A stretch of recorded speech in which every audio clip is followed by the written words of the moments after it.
super competitive. So many people skate and there's so many people that are good, but some aren't sponsored because they might do the wrong thing. They might have the wrong attitude. They might only never leave their local skate park. There's so many factors, but then when you're all around really good and your level is above kind of the rest, then that's when you are kind of like a top pro and you stand out and you can make a really good career out of it, especially nowadays with all the opportunities. And like my friends are in the Olympics now, which is Wow. crazy because skateboarding is in the Olympics. The new school. This is The New School with your host, Christine Hong. Welcome to a new kind of school, where we talk about career paths you don't normally get to hear about in the classroom. Every episode, I talk to someone with an interesting life path and learn about how they got to where they are today. Hey guys, happy Monday. I'm your host, Christine Hong.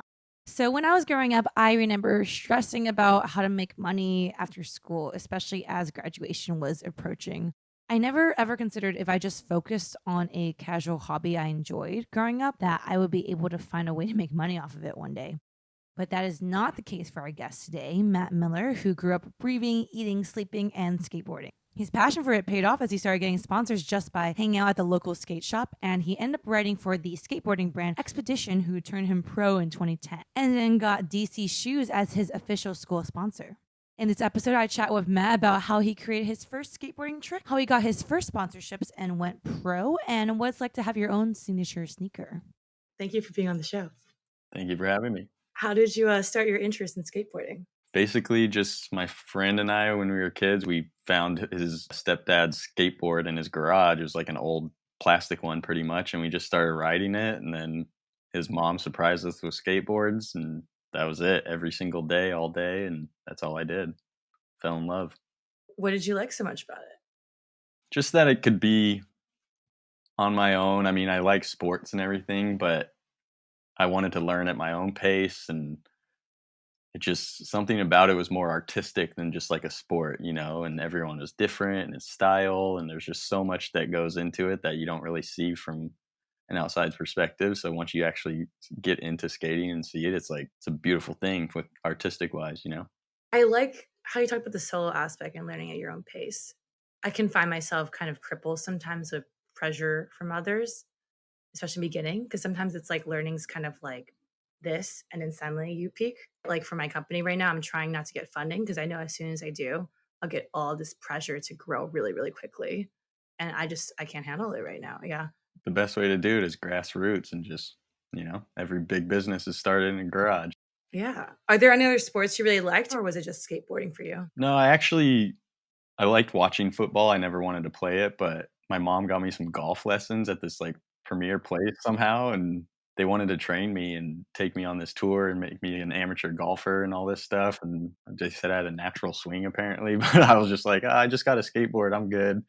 And I was more on like the not trying to go with the grain of life, and skateboarding was kind of like an outlet, not like normal, and it's underground, and I don't know, it's cool to me, you know what I mean?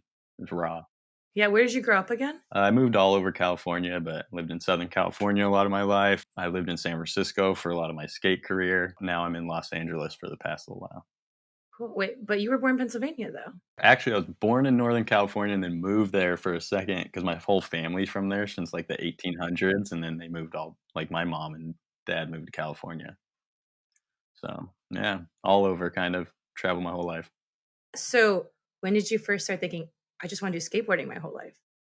I never really thought it was going to be my job. Like I always worked, and I had my first job at 14, and I always wanted to do something that I loved. And then once I started to get kind of some free boards and get hooked up by a couple of people, then it kind of like became like a glimmer of hope, you would say. And so I just strive for it and skated every day. I worked a graveyard shift so I could skate in the day, and basically didn't think it was going to happen once I was like 19, 20 years old. And I was like, well, I got to go back to school and get my life together. And it was fun, you know, and then literally had my classes. And 2 days before I left to go to school, I got a call to travel and be sponsored and get paid. And I was just like, all right, let's go.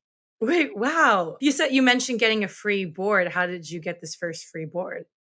It was through like the local skate shop. Me and my friend would hang out at the skate shop and bug the skate shop dudes, and they would give us like discounts on boards, and then we started skating, and some reps or whatever would come into the shop, and then people that owned the companies would come in the shop, and he's like, "Hey, look at these kids, they skate good." So they would just like give us some free boards in case anything we turned into anything, and then started doing stuff with Quicksilver when I was younger, and then yeah, just turned into like this domino effect of a career, I guess. Okay, I can't quite picture the skating world because I've never been a part of it, but what's the scene like at the beginning? Do you just hang out the parks and like the shops and you just kind of get discovered?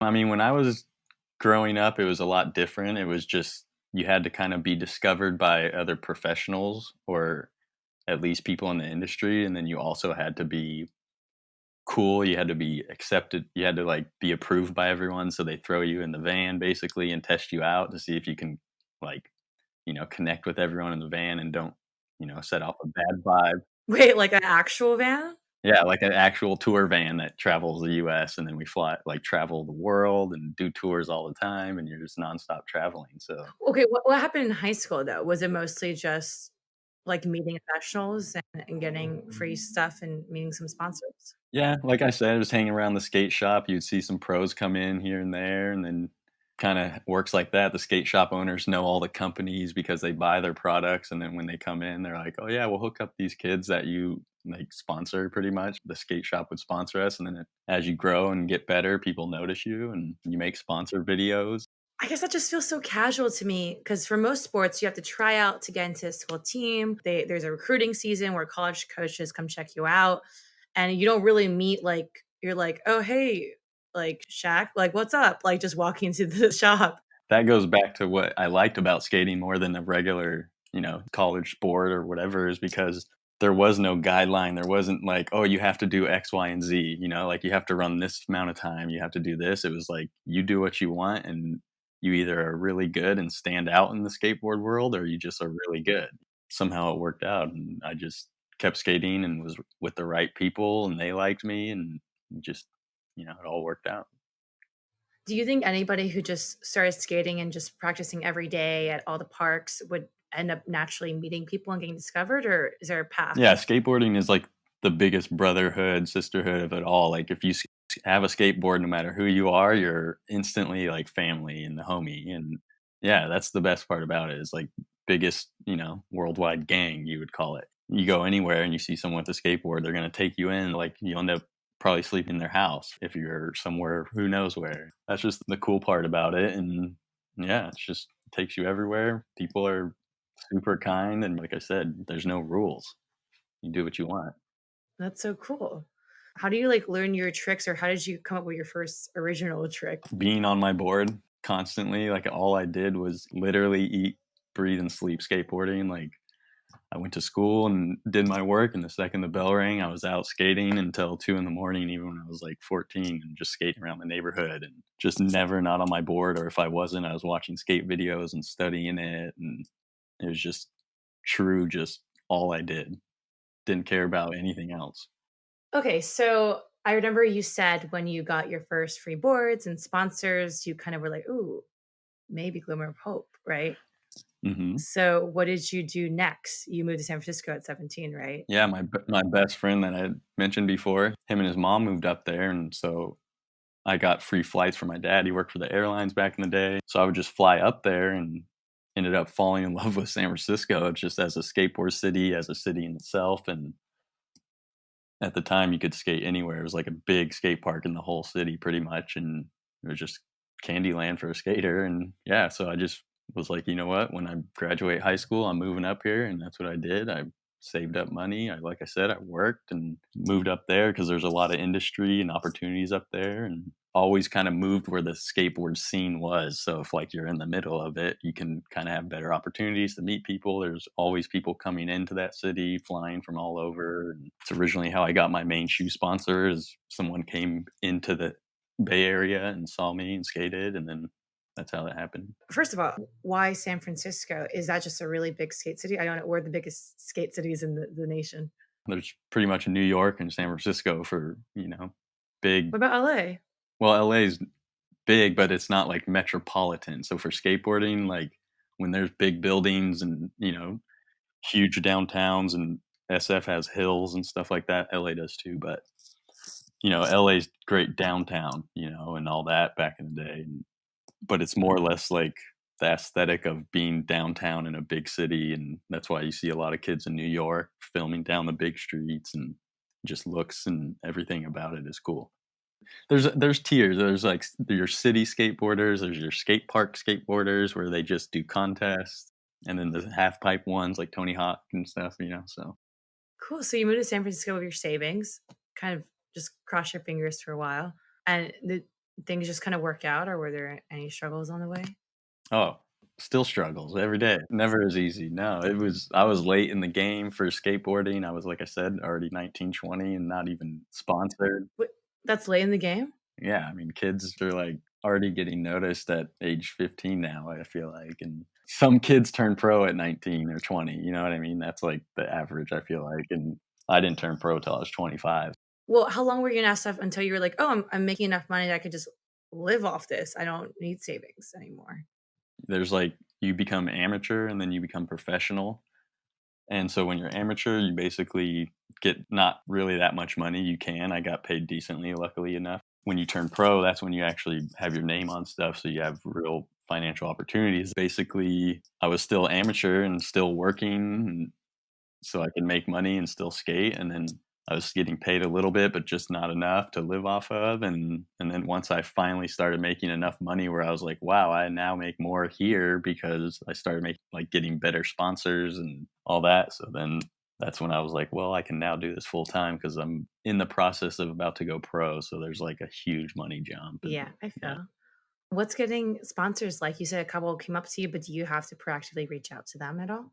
I mean, sometimes, but I think that reaching out is the best thing you could do nowadays, especially with social media and everything like that. It's just to be noticed, and it's also like you don't want to try too hard because there's so many kids out there that are too worried about being sponsored, and it's just like you can't worry about that because if you skate and are really good and you're going to these skate parks, people are going to notice you and they're going to see you and then they're going to film you and tag you, and then that's how it kind of happens is like word of mouth. Someone's not going to sponsor you if you're emailing them every day and they're like, okay, well, just show me that you're skating every day instead of trying to be sponsored. What does it even mean to get sponsored? It just means like if you wear their hat or something or their skateboard, then they pay you. It's just like being like for example, like a basketball player when they sign a contract with a team, they're on that team, right? So now they can use their name and they use them in their videos, and it's kind of like having a team where it inspires other people to want to get their product. So if you have the best team in skateboarding, you're going to be like the coolest and everyone's going to be buying it. And like Supreme, they started as a skate shop and look at them now. It's like the best thing ever. I know. They're marketing geniuses. What was the first like team you were on? Well, the first big ones were DC Shoes and this one called Zoo York. It was out of New York, and yeah, they traveled like crazy, and they were big companies that made a lot of money, so that went well, and yeah. You said okay, so you moved to SF when you were 17 and you became pro when you were 25. So that's 8 years. So what was kind of the path to becoming pro, and what does pro even mean, honestly, as a skateboarder? Basically just means they can sell your name on things, and you've reached a level where you're really good and people wanna buy your product. Okay, so when you were pro, is that when you got your Matt Miller shoes? Mhm. That's awesome. Do you get to design that shoe? I'm always so curious. Yeah, I mean, there's some guidelines, but yeah, I had some inspirations and would go into the office and there's a full shoe team and tell them what I want. And I mean, if I would have done like a complete different shoe if I had like just my own design, but there's guidelines and stuff, which is understandable. That's so cool. So you said you didn't really use social in the beginning, but I see you have a huge following now. So like when did that come into the picture? Just as I started to basically figure out that that was the new thing and that's how you connect with people, and then I really thought like, wow, if I had this as a kid, being able to like follow my favorite pros and stuff, like why would I not want to do this? So yeah, I never got like super influencer type where I'm filming myself all the time and stuff like that. Like I need to be better about on my Instagram. Yeah, I knew it was an important tool. I knew it was a way to connect with friends and family and just a cool new thing. So I was like, oh yeah, I'm definitely gonna get this. And plus all my friends were like, get it. So yeah. When did you create your first Instagram and Twitter? And did you just post stuff and things started working out because you were already pro and people knew who you were? Yeah, kind of just was able to be in a position where I had a lot of other people that already have been on it and have good followings. And then once I started going, and I'm in the van with the people right there, so it's like as you grow, people want to follow you as you become pro. And like I said, you just kind of grow. And I never took it super serious. Sometimes I'll post once a month. Sometimes I'll post 7 times in a week. Just depends on content and what you have. Get it. I feel that. That's awesome. You can just be genuine. It works out for you Yeah, so well. yeah. Wait, can we go back on these van tours? What are they like? When was your first tour? Oh, my first one was the most memorable one ever. It was a 40-day US tour, starting in New York to SF, LA to Miami, and then back up. And it actually got caught when we were on the way back up to New York with Hurricane Katrina. So that was 2005. It was insane. It was 2 vans with the trailer and 25 dudes. And every time you go in to eat somewhere, it's a big old crowd that just comes in, and people are just overwhelmed at everywhere, and hotel stays, and just people being wild. And yeah, it's fun. Wait, 25 dudes in 2 vans? Yeah, 15 passenger vans pretty much. So it's like, Oh my god. And then you just, like, skate and perform for people? yeah, you just travel and you film on video, you take photos for magazines, you do demos, you go to skate shops and do signings, and then you either do that in the US or you fly all over the world and do it. How often do you have to tour during your career? Like, every year? Oh, like during my height, I was maybe home 3 days a month. Did you like that? Yeah, at the time I loved it. I didn't have a dog like I have now and stuff, so it was easier. It was awesome. It definitely had its exhausting moments, but I was doing what I love, so there's nothing else I'd rather do. Was there any struggles along the way while you're doing this career, like, on tour, like, living off skateboarding, becoming pro? Oh yeah, so many struggles. Like I said, when I was amateur, there were so many times where I still didn't even know if I was going to go pro and be able to make a career out of it. And it just somehow every time at the last little bit, I just wouldn't give up, and it just would somehow something would pull through. And I had so many people in my life be like, "Are you sure you want to be doing this? Like, don't you want to get a career?" Blah blah blah. Because like I said, I was probably 24, still not making a lot of money, and Yeah, then a year later, you're pro at 25. yeah, it all just started domino effecting, like I said, and somehow got into like the biggest contest, and then all this stuff where I was able to make decent amount of money. Is it just judges giving you a score for the contest? How does that work?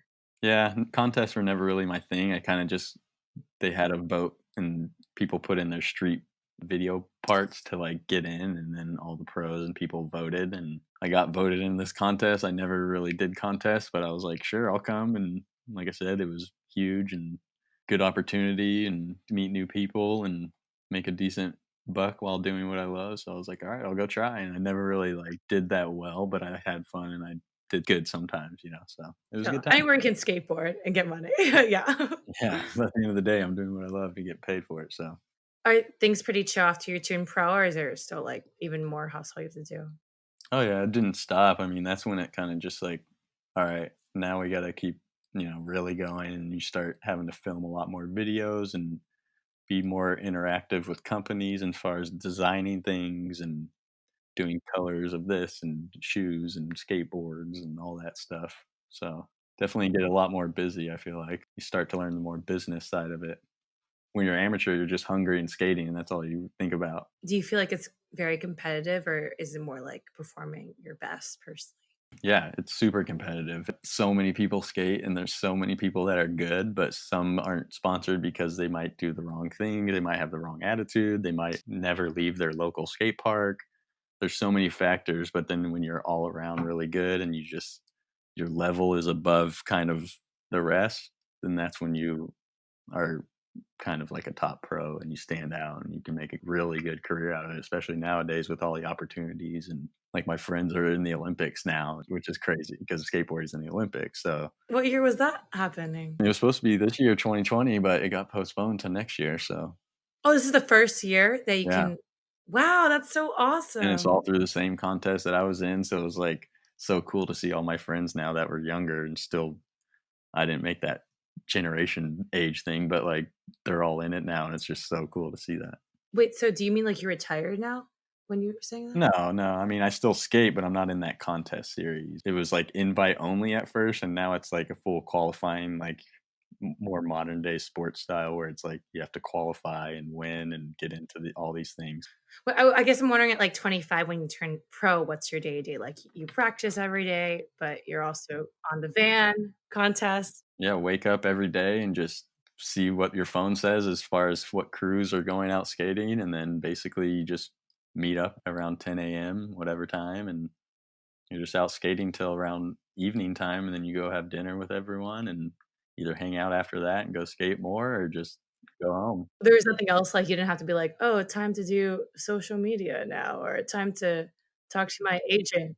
I mean, yeah, I would have days where I'd call my financial advisor and stuff like that, but that was all just on your own when you're at home. And some days it's like your own schedule. You're an independent contractor. So if some days I'm really sore and I can't even walk, then I'm not going to skate the next day. So I just take the day off and recover pretty much. Yeah, I was gonna ask you about that, like, have you ever had any major injuries? Yeah. I mean, both wrists a few times, my elbow, some other ones, but yeah, Why don't skateboarders wear helmets? it's not really going to stop a broken wrist or elbow, but some do. But like you kind of learn your limits is like a whole thing. You learn how to fall, you learn all these things. Yeah.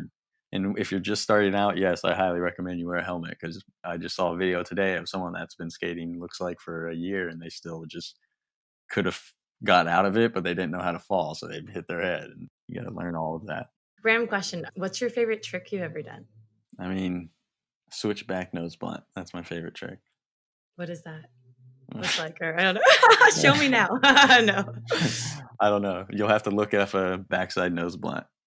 Okay. I'm gonna add a reference to the YouTube link on our show notes. It's one of the coolest looking tricks in skating, in my opinion. Okay, cool. Yeah. I'm excited. That's the weakness of a podcast. Cool. So do you think you were representative of the typical pro skater?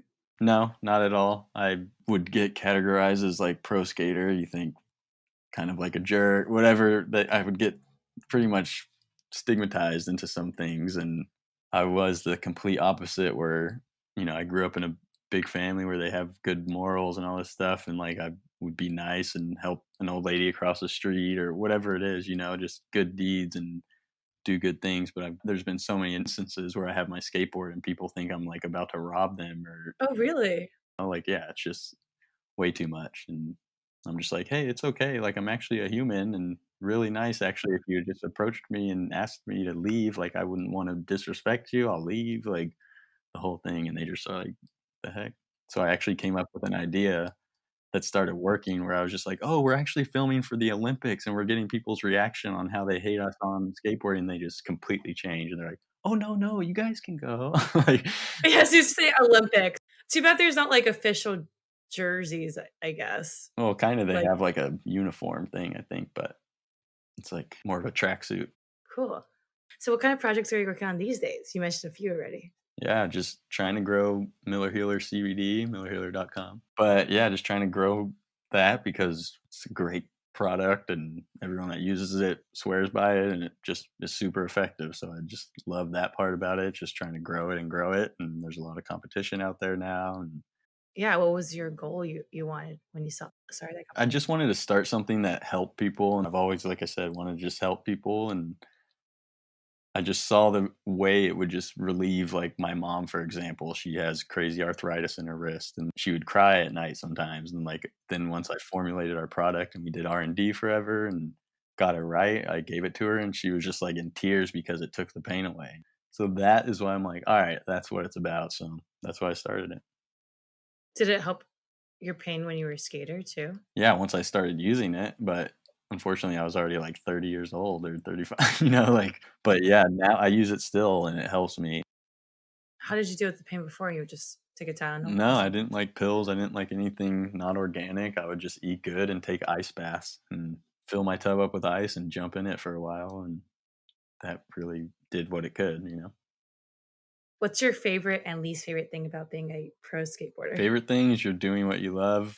You're with your friends and there's this feeling that you can't get a lot of other places when you achieve like trying the same trick for days and days and you finally get it. And just a lot of life lessons in that. And the things that are cons about skateboarding is probably having to deal with like the politics and all that kind of side of it. What kind of politics? Just little things like, like I said, when it becomes more of like some days it really feels like a job because you have to do things you might not necessarily be that into. Or in a contest, for example, they would have their top 7 guys. So they always would score these top 7 guys to make it into the TV final or whatever. But, if you're not one of those dudes, it's going to be really, really hard for you to make it into that top spot. So it's like, it's kind of politics and favorism a little bit, you know what I mean? So Oh, because it's an arbitrary creative score, exactly. so So if they're friends with a my whole judge. view was like it's skateboarding is so hard to judge because it's like, how do you judge an art competition? Like how would you judge like Monet and Da Vinci? Like you can't really compare. Everyone's so different in their style, and yeah, you can compare tricks and how hard they are, but to me it's more of like an art and aesthetic, and doesn't necessarily mean the hardest trick in the world is going to be a nice pretty looking trick. Has quarantine affected your career in any way? Yeah. I wanna go outside in the world again, skate like normal, and be able to. 'Cause all the parks are closed? Yeah. Yeah, parks are closed, so it's more like neighborhoods and stuff like that, which is normal anyways. Companies are kinda being effective. I've seen some friends getting laid off of being pro and pay cuts, all that, so it's definitely not the funnest, but we're getting through it, and all we can do is be positive. Well, they're opening up the beaches this week in LA and includes surfing. Does it include skating? I'm guessing, I mean, I still see friends that go down to Venice and stuff and skate on the boardwalk or the path. Nice. Yeah, I'm waiting for them to be on tapes. What's a typical retirement age for skateboarders? Everyone's different. I guess you would say average would be 29, 30. That's like if you're doing pretty good. And yeah, I mean, now it's different because people are actually like athletic more and taking it more serious. Back in the day, people just didn't really do any of that. I'm 35, still have a professional board. So, I have friends that are 40 and still doing it. And so maybe not at their like top level anymore, but still influential enough to sell products and make a difference. Yeah, that's awesome. When did you start creating your CBD business? We launched it June of 2018. Just before that was just like I said, doing R&D and testing it and giving it to some of my friends and athletes until it was right. And then June 2018 is when we launched. What else is next for you? You mentioned real estate. Yeah, I'm about to become a new agent here in Los Angeles, so, you have one now in case you don't. No. I don't have one. Okay, now you do, Yeah. perfect. It's just awesome, like I said, it's been another passion of mine because I always like architecture, real estate. I bought and sold one myself because I just wanted to get into it, and my mom's a real estate agent, and so it's like I've always had an interest in studying it. Love just the whole aspect of it. I can negotiate good, all of it. So I just feel like I'll do really well. That's so interesting. You've had like this whole career and now you're starting all these new things. Yeah. I Yeah. mean, like I said, I like to stay busy and keep it going, try new things and keep expanding. What do most other skateboarders do when they hit their 30s? Is it just also start their own kind of businesses? Some start it when they're younger in skating, some end up not doing much. It just all depends, and some become really successful. I know other skateboarders that have become real estate agents and been successful, all different ranges kind of, and or they work in the skateboard industry. What is the most difficult decision you've had to make to fulfill your destiny? Probably to sacrifice a lot of time at home because I traveled so much. That was probably my biggest thing. Like I said, I was always gone, so, like, I'd miss some family barbecues or, I even missed my cousin's wedding back in the day, and it was just, like, hard for that, but that's it. I was pursuing my dream, so they understood. What's the biggest mistake you think you made in your career? Biggest mistake, don't really regret anything. Like I said, I'm super proud of my career and stuck to my guns and never really like sold out or did anything and kept the same sponsors and all that. Now that I look back, there's some times where I'm like, well, I could have, even if I was sore at that moment, I could have skated my butt off and got another trick on film that would have lasted forever. If anything, just taking more advantage of certain situations while out skating. But yeah. Did you ever dislike the fame or exposure? Yeah, I don't really care about fame, my celebrityness, all that, like, doesn't matter. I could see whoever and just be like, "Hey, how's it going?" That's something I've always been told from people and fans and stuff, like, especially at contests. They're just like, "Whoa, it was crazy. You just talked to us like normal, like no one else would, and came and gave us the time of day." And I was just like, "Yeah, I mean, I'm just a human. I just ride a skateboard. It doesn't make me cooler than you, or you know what I mean?" Like, Yeah, so yeah. I don't know. I never got into that whole fame and What do you think is the best thing you did for your career? worked my butt off. My work ethic pretty much got me to where I was. If I had any opportunity and I was there, like I said, with DC Shoes, they said, "Hey, do you want to come down here and have a meeting?" I was already up in San Francisco or Sacramento at the time, and instantly got in the car and drove down to San Diego right then and there. And, Oh, wow. it's just like that kind of work ethic, and always just like to work hard. And it's just how I was raised. So, What was that meeting like with DC Shoes? They just hit you up, "Come down"? What did you guys talk about? yeah, I mean, they had seen my footage and another one of their pros had been like, "Yo, we need to hook this kid up." He was like a really top pro on their team. And so they're like, "All right, let's check his footage." So they saw my footage and they're like, "Hey, we love your footage. Like, we want to come talk to you." And I was just like, straight down there. And they're like, "Yeah, we want to get you a part of DC and kind of like get you on the squad." And I was just like, I was just like, "Okay, cool, cool." Like, just deep down, but like losing it deep down inside, but trying to play it off. Yeah. That's so cool you have all this footage. What's your favorite video? We're gonna add it to our show notes. Like, what do you think is your best video that we should show I people? mean, probably my video for getting that shoe is like a pro video, like a pro shoe it's called. And yeah, that one we put a lot of effort and traveled. And yeah, I know, I actually just hit up my filmer friend. He came on this tour we did for my shoe, and we went to Southeast Asia, Thailand, everywhere.